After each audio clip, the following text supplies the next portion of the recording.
निकाय चुनाव का बुगुल बज चुका है। 4 मई को पहले चरण में मुजफ्फरनगर में भी चुनाव होने हैं।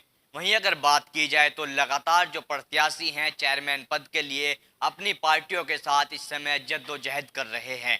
मुजफ्फरनगर की एक ऐसी सभासद, एक ऐसी लेडी हमारे साथ मौजूद है जो अपने दम पर 2 बार से सभासद है और इस बार चेयरमैन पद के लिए अपनी पार्टी से उम्मीदें लगा रही हैं। इनसे बात करते हैं किस तरह की उम्मीदें पार्टी से इनको बनी हुई हैं। जी हाँ, पूनम शर्मा जी हमारे साथ मौजूद है। बहुत बहुत स्वागत है आप। नमस्कार।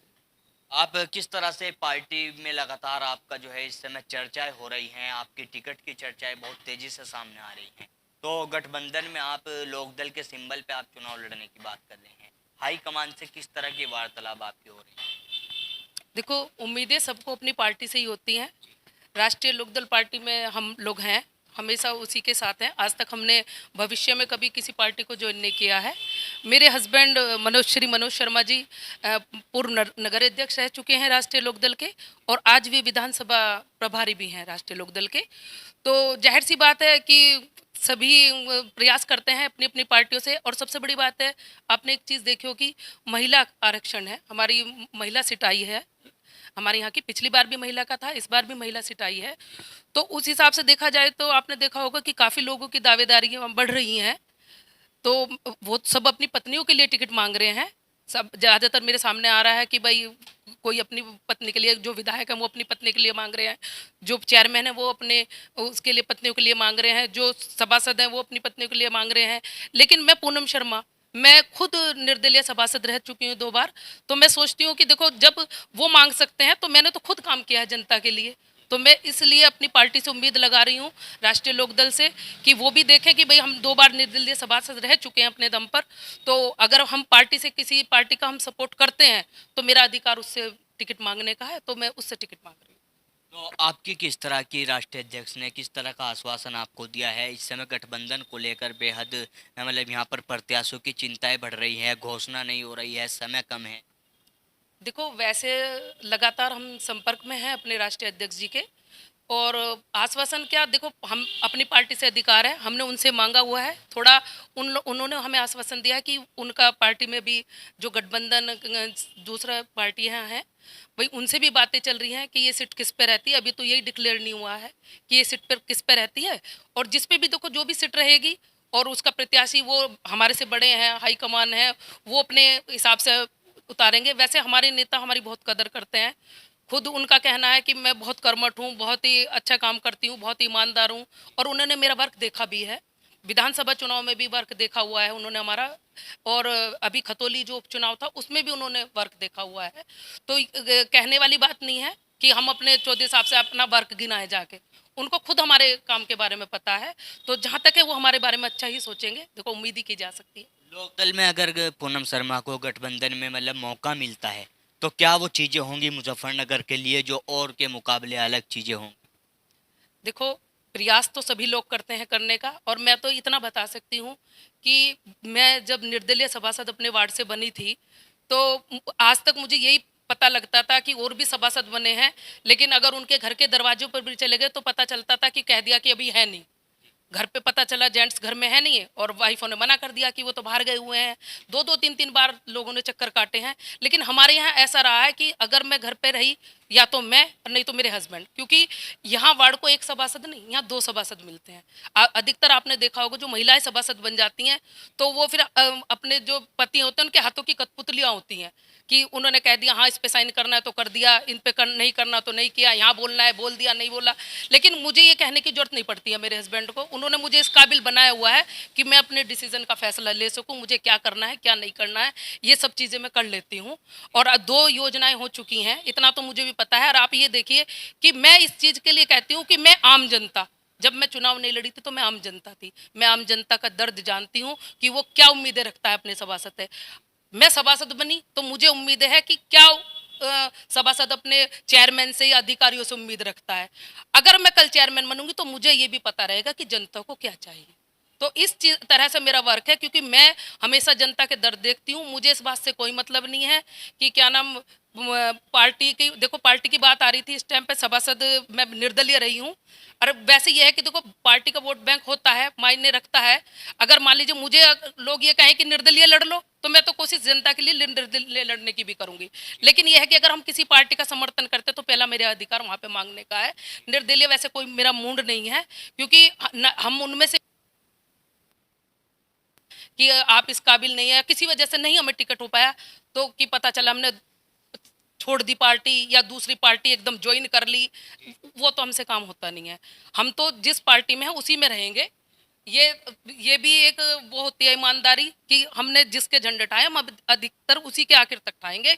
इस बात की कोई वो नहीं है कि आज हमने किसी पार्टी का अगर विपक्ष की कोई कमियां ढूंढी है तो कल हम वही कमियां इस पार्टी की बताने लगे जिसमें हम हैं। वो चीज़ हम नहीं चाहते, तो हम तो इसी पार्टी में हैं। और हम उम्मीद कर सकते हैं देखो चौधरी साहब से, वो हमें इस लायक समझेंगे तो जैसे भी होगा। अभी आपने एक बात कही है कि जो है मतलब मुझे मेरे पति ने इस काबिल बनाया है, मैं खुद डिसीजन ले सकूं, मैं पति की कठपुतली नहीं हूं। तो क्या साबित करना चाहती हैं आप? अधिकतर लोग यहाँ पर अपनी पत्नियों के नाम पे टिकट मांग रहे हैं, लेकिन आप पहली ऐसी गठबंधन की महिला हैं जो अपने दम पे पहले 2 बार सभासद रह चुकी और खुद से ही टिकट मांग रही हैं आप। हाँ, तो ये बातें हैं, क्योंकि जिन महिलाओं के चेहरे भी आज तक जनता नहीं देखे, चेहरा तो दूर की बात है, अभी तक आप एक सर्वे कीजिए, आधी जनता को तो ये भी नहीं पता है कि उन प्रत्याशियों के नाम क्या हैं। कम से कम पूनम शर्मा का नाम पब्लिक को पता तो है कि पूनम शर्मा टिकट मांग रही है, नहीं तो उनके पतियों के नाम पता है। कोई भी हो, देखो कोई भी प्रत्याशी हो, किसी भी पार्टी में आप लगा लीजिए, सिर्फ उनके पतियों के नाम पता है। बताइए किस महिलाओं के नाम, आप मोहल्लों में जाके पूछिए, किसी का भी नाम अगर बता दे कि चेयरमैन, ये तो बता देंगे हाँ फलाना उसका नाम है, वो उसका नाम है। मुझे तो मेरे वार्ड वाले कोई भी नहीं कहेंगे कि हाँ मनोज टिकट मांग रहा है। सबको पता है कि पूनम शर्मा टिकट मांग रही है। तो जो ये बातें आप बता रही हैं, मतलब इससे किस तरह की परेशानी जनता के सामने आ सकती है? अगर जैसे लगातार जो अपनी पत्नियों के टिकट मांग रहे हैं और किसी की पत्नी चेयरमैन बन जाती है, तो जनता को किस तरह की मुश्किल आएगी सामने? जनता को मुसीबतें अपने आप ही आएंगी। पता चला कि अगर कोई भी बात करनी है तो पहले उनके हस्बैंड को फ़ोन करेंगे कि जी हमें ये काम है, और तब वो जाके पता चले करेंगे कि ये काम, वो इजाज़त देंगे उनको कि यहाँ जाना है नहीं जाना है, ये करना है नहीं करना है। तो ये मुसीबत बताएंगी, तो जाहिर सी बात है वो चेयरमैन का नंबर ना सेव करके उनके पतियों का नाम अपने फ़ोन में सेव करेंगे कि भाई उनके पतियों को पहले फ़ोन करना पड़ेगा। और यहाँ तो पूनम शर्मा का तो आप ये देखिए कि ज़्यादातर पूरे शहर में ही, मैं कहती हूँ कम से कम ज़्यादा नहीं तो 50% लोगों पर तो नंबर मेरा होगा। और अधिकतर ऐसा होता है कि मेरे वार्ड के साथ साथ मुझे अगर कोई भी उम्मीद लगा के मेरे पास आता है कि जी हमारा ये काम नगर पालिका का है या ये काम हमारा कहीं का भी बताते हैं, तो देखो मैं अपनी पूरी कोशिश करती हूँ कि मैं उसकी मदद करूँ, क्योंकि मैं जानती हूँ कि वो एक उम्मीद लेके मेरे पास आया है। और मुझे अगर ये लगता है कि मैं इस काम को करा सकती हूँ तो मैं उसके साथ तन मन धन से लग जाती हूँ। कभी कोई ये भी नहीं कह सकता कि हाँ हम पूनम शर्मा को अपने साथ लेके गए थे कि उसका किराया भी हमने दिया है। मैं तो अपने किराए से जाती हूँ, ये चीज़ मेरे अंदर रहती है। मैं कभी ये नहीं कहलवाना चाहती कि कोई, क्योंकि सबसे बड़ी बात है इस चीज़ों को आज ढूंढ रहे हैं कुछ लोग कि मेरे अंदर कोई कमियां बताएं। सभासद के कार्यकाल में आपने क्या वो कार्य किए हैं कि जनता आपको चेयरमैन पद के लिए स्वीकार कर सके? मेरे वार्ड में सबसे बड़ी बात है, देखो साफ सफाई की, सड़कें बनाने के, ये काम तो सभी सभासद कर लेते हैं जितना भी होता है। लेकिन मेरा सबसे पहली बात बताऊं, जो पहली योजना में मैं चुनाव लड़ी थी तो मेरा एक जनकपुरी एरिया पड़ता था। उस जनकपुरी एरिया से मैं आपको एक अपनी अपनी आप बीती बताऊं, जिस टाइम मैं कन्वेंसिंग के लिए गई थी तो वहाँ पे बहुत गहरा रास्ता था, पानी की निकासी नहीं थी। तो जिस समय मैं अपनी साड़ी ऊपर थोड़ा उठाकर चली तो वहाँ पर मुझे लोगों ने कहा कि मैडम आप तो आज वोट मांगने के लिए आई हो और हम लोग तो यहीं पे रहते हैं, पानी में रहते हैं, आप तो वोट मांग कर चली जाओगी। कह लगे किसको हम वोट दे दें? कह लगे यहाँ का कोई नहीं सोचता, यहाँ तो बता देते हैं नीचे वाले हैं नीचे वाले हैं, हम तो नीचे वाले ही रह जाते हैं। तो मैंने उस दिन वहाँ पे ये चीज़ कही थी कि आप अगर मुझे सभासद बनाएंगे, अगर आप मुझे विश्वास जताएंगे तो सबसे पहली सड़क मैं यही बनवाऊंगी। और मैंने अपना वादा पूरा भी किया। मुझे 6 महीने के अंदर अंदर सभासद बनने के बाद मैंने वो सड़क बनवाई। उसके बाद ये देखो 5.5 फीट उठना, 5.5 फीट का भराव उन सड़कों का हुआ था, वो गलियां मैंने बनवाई थी। और उसका फिर मुझे पता लगा कि जैसे वहाँ पे लोगों ने अपने मकान सही किए तो वो फिर सड़कें खराब हो गई थी। फिर दूसरी योजना में मैंने वो सड़कें दोबारा बनवाई। मैंने कहा कि ठीक कोई बात नहीं है, वो उन्होंने कहा ये मैडम ये सड़कें खराब हो गई हैं। मैंने कहा मैं दोबारा इनको बनवाऊंगी, यानी कि एक योजना में ही मैंने वो सड़कें 2 बार बनवा दी थी। और अब की बार भी आप ये देखो 50 साल एक हमारे यहाँ वार्ड 31 में तालाब पड़ता है, 50 साल से उसकी घास को भी कोई उखड़वा नहीं पाया। सभासद जो आज सत्ता में बैठे हैं, विधायक बने बैठे हैं, वो भी चेयरमैन रह चुके हैं, लेकिन उन्होंने भी कभी इस वार्ड के बारे में नहीं सोचा कि तालाब है। वो तालाब तो नाम के लिए रह गया था, सच पूछो तो कूड़ा घर था। और उसके लिए मैंने इतना प्रयास किया कि नगर पालिका में भी, प्रधानमंत्री पोर्टल पे भी, मुख्यमंत्री पोर्टल पे भी, यहाँ तक कि कमिश्नर सर को भी सहारनपुर में, वहां तक भी मेरी एप्लीकेशन में खुद भी गई कि सर इसका तालाब का कुछ हो जाए। और उसका ये उपलब्धि मुझे मिली कि उसके तालाब का सौंदर्यकरण का काम शुरू हो गया है। और आप ये देखो चारों तरफ उसमें जो सड़कें बननी है वो भी हो गया, और उसकी सफाई, मेन बात थी सफाई। लेकिन वही वाली बात है, कुछ जनता भी कह देती है कि जी पूरा नहीं बना। उनको इस बात का नहीं पता है कि मेरा फंडिंग नहीं आता कि मैं उसको एकदम तुरंत पूरा करा दूं। देखो ये तो आपको भी पता है कि अमृत योजना में पास हुआ है तो सरकार का काम है, शुरुआती तो हम लोग करा सकते हैं, हम अब लोग कंप्लेंट ही लिख के दे सकते हैं। मैंने वो कंप्लेंट की और उसकी सफाई भी शुरू करा दी थी और हो भी गई है उसकी सफाई।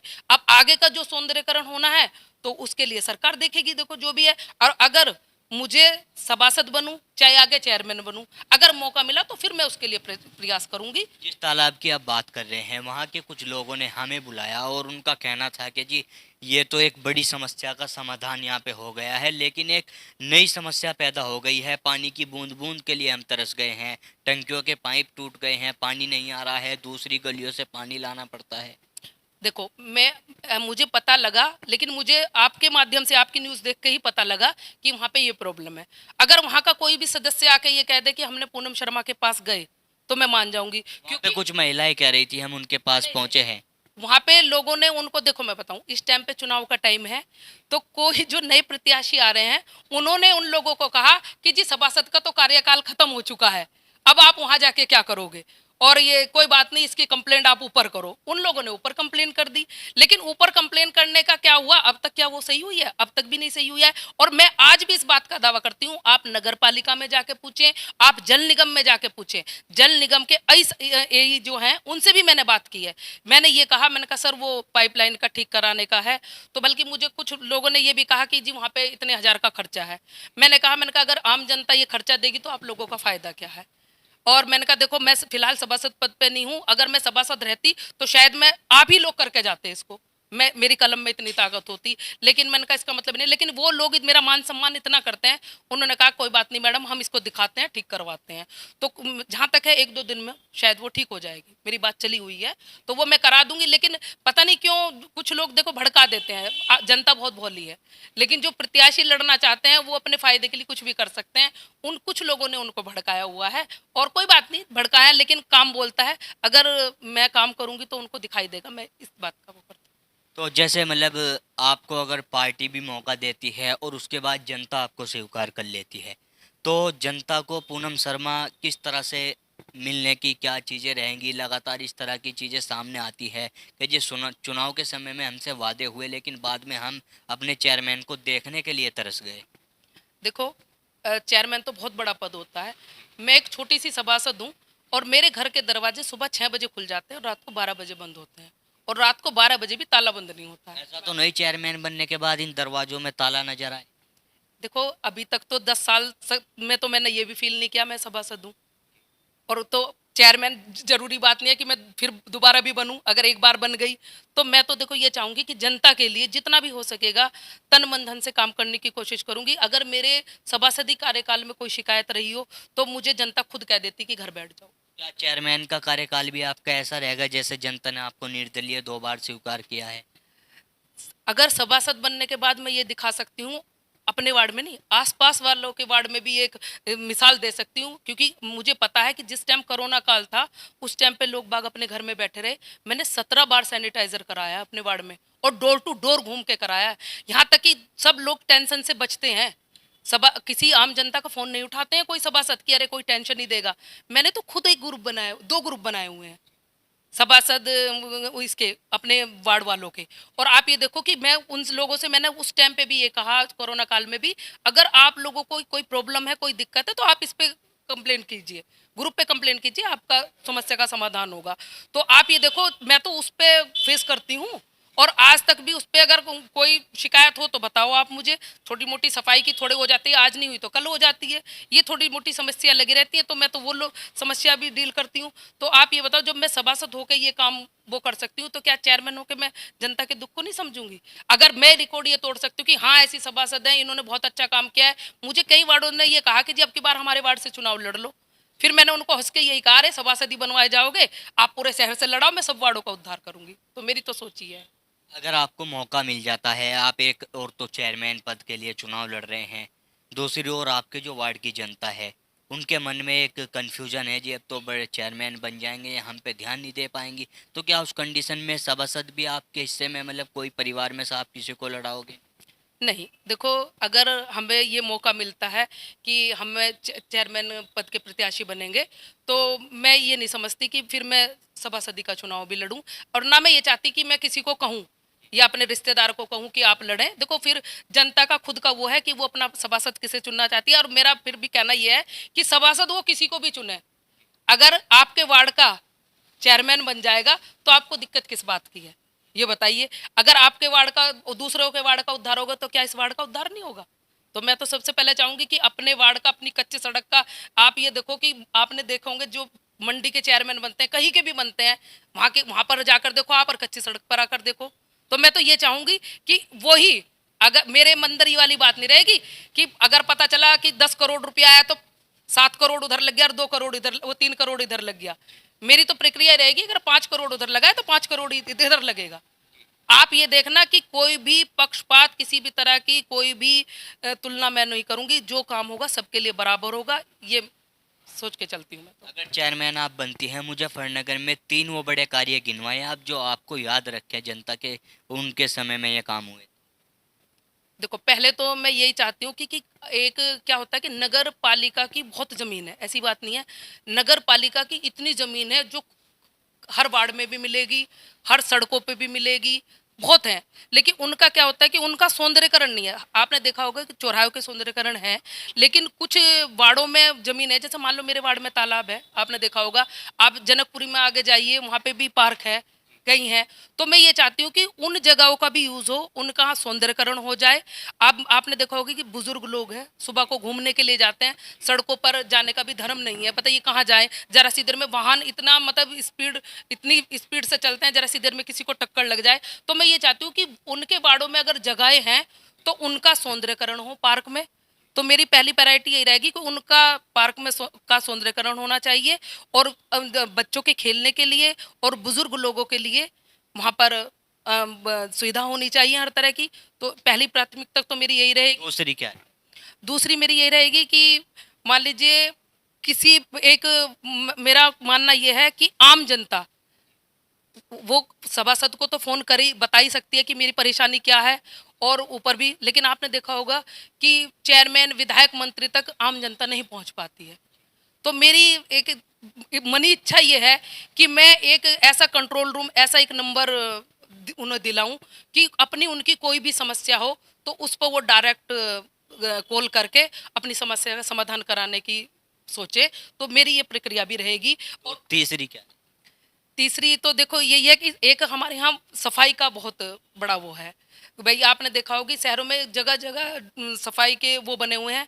चलिए मान लीजिए वार्ड की सफाई हो गई, लेकिन वार्ड के बाहर पता चल रहा है वहीं पे कूड़ा डल रहा है, वहीं पे ही आसपास मंदिर है, या वहीं पे ही आसपास हॉस्पिटल है, या वहीं पे ही आसपास स्कूल है। तो पता चल रहा है कि हम घर की सफाई भी कर देते हैं और गलियों की सफाई भी कर देते हैं, लेकिन वो चौराहों पर गंदगी हो जाती है। तो मेरा एक ये रहेगा कि वो सफाई, मतलब कूड़ा कहीं भी ढलाओ घर शहर में हो ही ना, शहर से बाहर। तो ये मेरी सोच है। एक आरोप लगातार चेयरमैन पे लगता है कि जी भेदभाव कर रहे हैं, तो क्या शर्मा जी के कार्यकाल में किसी तरह का कोई भेदभाव नजर आएगा जनता को? नहीं, भेदभाव किसी का नहीं होना चाहिए। सबसे बड़ी बात तो एक जनप्रतिनिधि जब जनता चुनती है, वो सर्व समाज से जीत कर जाता है, तो उसको किसी भी तरह का, किसी भी जाति हो, धर्म हो, किसी से भेदभाव नहीं करना चाहिए। मेरा मानना तो देखो ये है, किसी से भेदभाव नहीं करना चाहिए। और सबसे बड़ी बात है, सभासद हैं वो सब सभासद हैं, जनप्रतिनिधि बनकर आते हैं, तो चेयरमैन के लिए ये होना चाहिए कि वो सभी सभासदों के लिए एक समान रहे। अगर समानता में अपनी कमी रखेगी तो देखो अपने आप ही दिक्कतें होती हैं आके। अगर हम सबके लिए समान रहेंगे तो क्यों हमें कोई गलत कहेगा? बताइए। देखो समानता तो बहुत ज़रूरी है, तो मैं तो यही चाहूँगी कि मैं सबके लिए सम्मान रहूँ, वो रहूँ। लेकिन एक चीज़ हो रहा है, मैं ये भी चाहूँगी कि नगर पालिका के अधिकारी हों, चाहे किसी भी विभाग के अधिकारी हों, वो अगर ये सोच के चलेंगे कि हाँ हमारी मैडम है, और या मैं ये सोच के चलूँगी कि मेरे वर्कर हैं, मेरे नौकर हैं, तो मैं काम नहीं करा पाऊँगी। तो मैं तो उनको ये चाहूँगी कि मैं ये कहूँगी आप ही लोग मालिक हो, करना आप लोगों को ही है। अरे चेयरमैन तो 5 साल के लिए आएगा, सभासद तो 5 साल के लिए आएगा, अधिकारी तो हमेशा रहता है। अगर अधिकारी करनी, अधिकारी को ही सोल्व है जनता की समस्या। ये तो एक वो बना दिया कि भाई हाँ सभासद बैठा दिया कि नहीं वो अधिकारी तक पहुंच पाते, या चेयरमैन बना दिया, करना सब अधिकारी को है। तो मैं तो ये चाहूंगी कि अधिकारी लोग भी सब मिलजुल के काम करें, और सभासद भी सब मिलजुल के काम करें। अगर सब एक समानता से काम करेंगे ना, तो मुझे नहीं लगता कि किसी भी तरह की कोई कमी रहेगी। पूनम शर्मा जी, हमारे माध्यम से अपने राष्ट्रीय नेताओं के लिए कोई मैसेज देना चाहेंगे? मैं तो सिर्फ यही कहना चाहूँगी, देखो आज तक मैंने जिस पार्टी का समर्थन किया है, आप ये देखिए कि जिस कोरोना, वो आपने देखा होगा कवाल कांड हमारे यहाँ 2013 में हुआ था, और उस समय बाद में जब चुनाव हुआ तो सभी की पहली पसंद भारतीय जनता पार्टी थी, सभी लोग उधर की तरफ रुझान था। तो उस समय मेरे जो हस्बैंड हैं, उन्होंने राष्ट्रीय लोकदल का दामन थामा था, और उन उसके बाद चौधरी साहब खुद घर पे आए थे। मितेश पाल जी का हमारे यहाँ उपचुनाव था, तो उस समय मेरे पति को उन्होंने सम्मान भी दिया, नगर अध्यक्ष बनाया था। तो आप ये देखिए कि उस समय से ही हम उस पार्टी से जुड़े हुए हैं। आज आपको पता है कि उसके बाद बीजेपी की लहर भी पूरी चली है, लेकिन हमने उस पार्टी का दामन कभी छोड़ा नहीं है, और ना हम छोड़ेंगे। देखो हम ना, हम उन नेताओं में से हैं कि पता चले अगर हमें टिकट नहीं दिया तो पता चला हम दूसरी पार्टी ज्वाइन कर लेंगे, पार्टी को छोड़ देंगे, नहीं।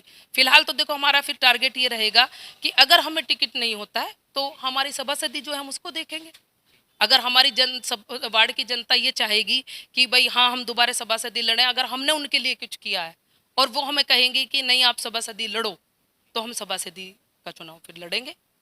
पूनम शर्मा, जनता के लिए कोई मैसेज देना चाहेगी? अगर मौका मिलता है तो जनता क्यों आपको चेयरमैन के रूप में देखे, क्या चीज़ है वो?